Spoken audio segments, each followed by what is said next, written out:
All right, let's talk Terence Crawford, Viktor Postol. Man, it was a very. It wasn't as action packed as Keith Thurman versus Sean Porter, but it was definitely entertaining. Okay, I enjoyed myself watching this, and there's a lot of things going into this fight. I had a lot of questions, and they were definitely answered. But look, before I get into that, let me just talk about the fight real quick.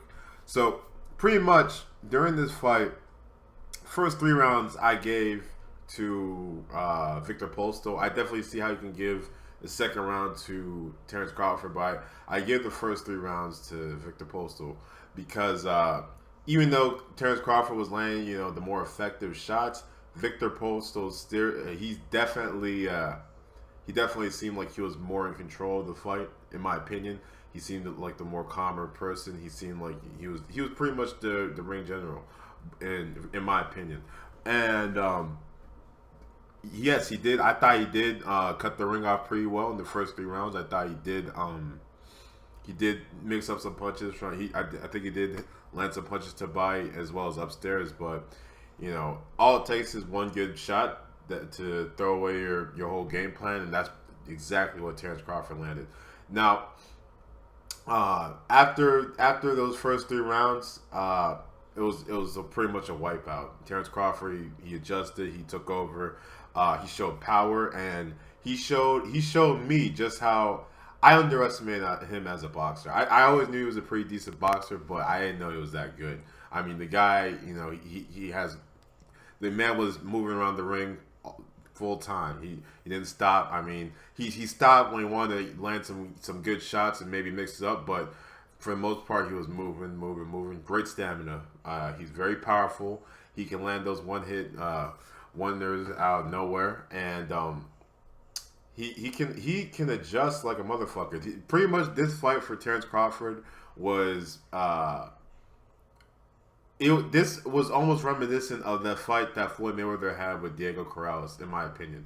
I mean, he really showed he impressed me. I thought that Terence Crawford was going to win, but I didn't think it was going to look that dominant. And my initial suspicions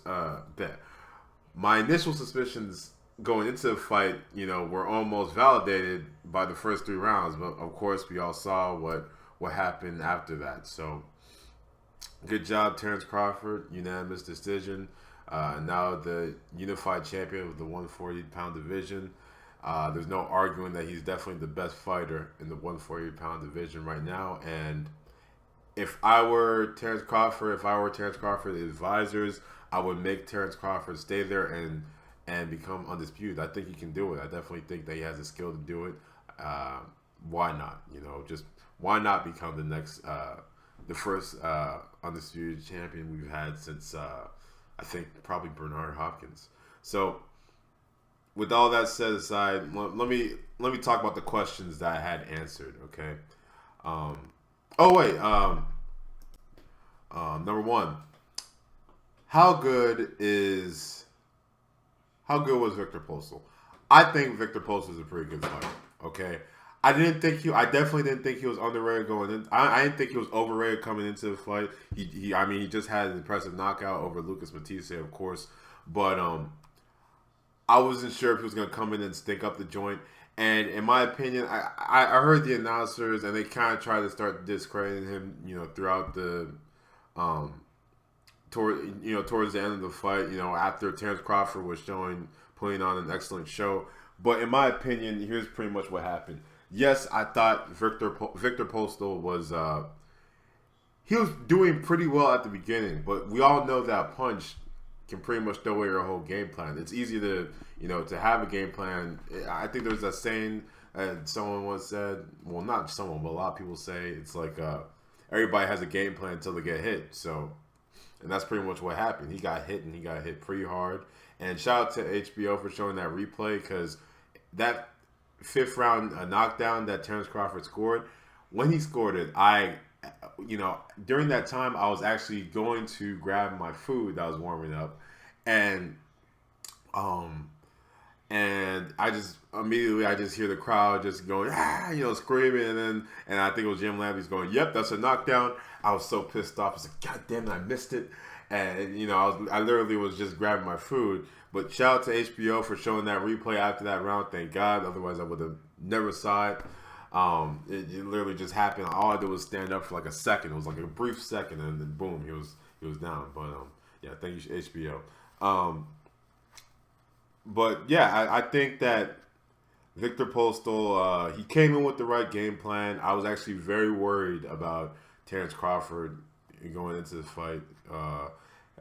And those first 3 rounds, I was like, man, like Viktor Postol, he looked good. But let's talk about the next question I had for Terence Crawford. Is Terence Crawford better as a conventional fighter or a southpaw fighter? In my opinion, this fight doesn't really answer it. I mean, if anything, I think he's equally as good. Now, some people are going to say, Terence Crawford, he's better. I mean, look at how he stayed in southpaw the whole time. Literally, I think it depends on the fighter. You see, one thing that Andre Ward used to do back in the day was he would, every once in a while, he'd switch to southpaw. Why? I've seen Floyd Mayweather do the same thing. I think once or twice in some of his fights. I know I've seen him do it against Marcus McDonald. Why? And this fight kind of answered the question: why conventional fighters switch to southpaw?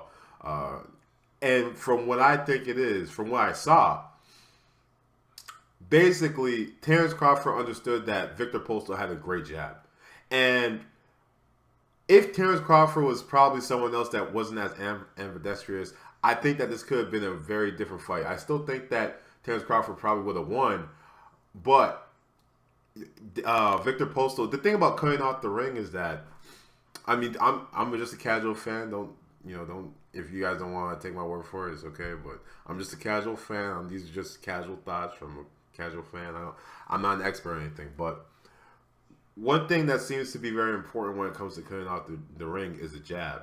Viktor Postol didn't have a jab, and that wasn't because it wasn't because he was just afraid to. Well, yeah, he was afraid to throw it, but that was more so because of what Terence Crawford was doing. Terence Crawford, he switched to southpaw, and because he was in that position, he was able to deflect the left hand from coming in, and because of that, Viktor Postol wasn't really able to set up his right hand that he loves to throw. That is very deadly and vicious. So, and that's what I think happened. I think that, I mean, I don't think that Terence Crawford, whether he's better as a conventional fighter or not, can be really determined off of this fight. I just think that the southpaw position definitely worked better against a guy like Viktor Postol, who really is jab reliant.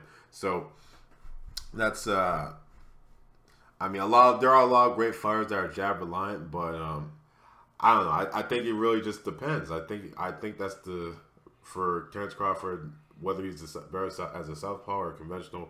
Really, you can't answer that question from this fight, in my opinion. But yeah. Anyway, last question.